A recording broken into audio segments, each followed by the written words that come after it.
Notre désir de recevoir est une force habile. Elle agit toujours en pensant à ce qu'il y a de mieux pour moi. Dans le monde matériel, dans le monde des désirs égoïstes, il est impossible de donner uniquement pour le bien d'autrui, même dans les gestes les plus altruistes en apparence. Nous agissons toujours par principe, de recevoir uniquement pour notre propre satisfaction. La Kabbale explique qu'il existe 4 façons d'interagir avec la force unique de l'univers. Cette force fonctionne soit par le don de soi, soit par la réception. Recevoir simplement pour recevoir. C'est un état dont nous n'avons pas conscience, où l'on n'a même pas conscience qu'on pense toujours à soi en priorité.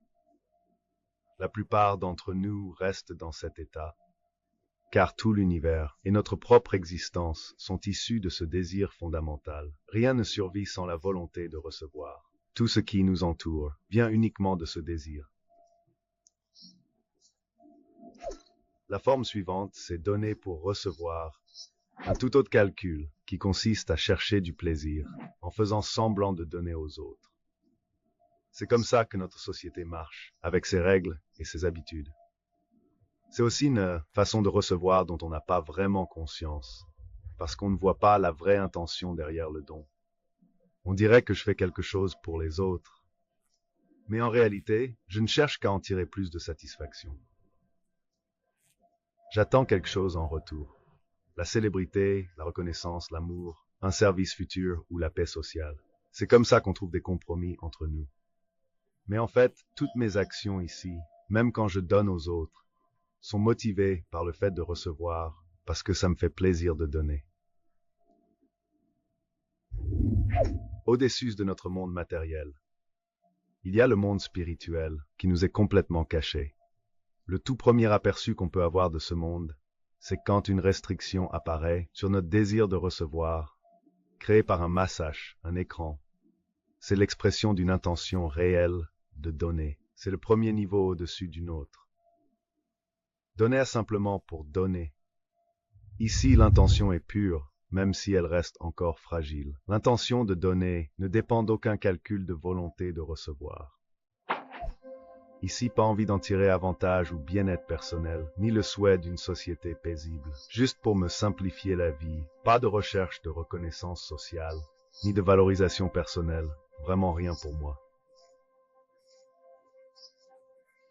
Mais qui peut dire, sans se tromper soi-même, qu'il a déjà vraiment agi ainsi? Ce don de soi n'apporte aucune souffrance à celui qui donne, car il n'y a aucun désir de recevoir. On ne peut donc pas se sentir vide, et de ce fait, on ne souffre pas.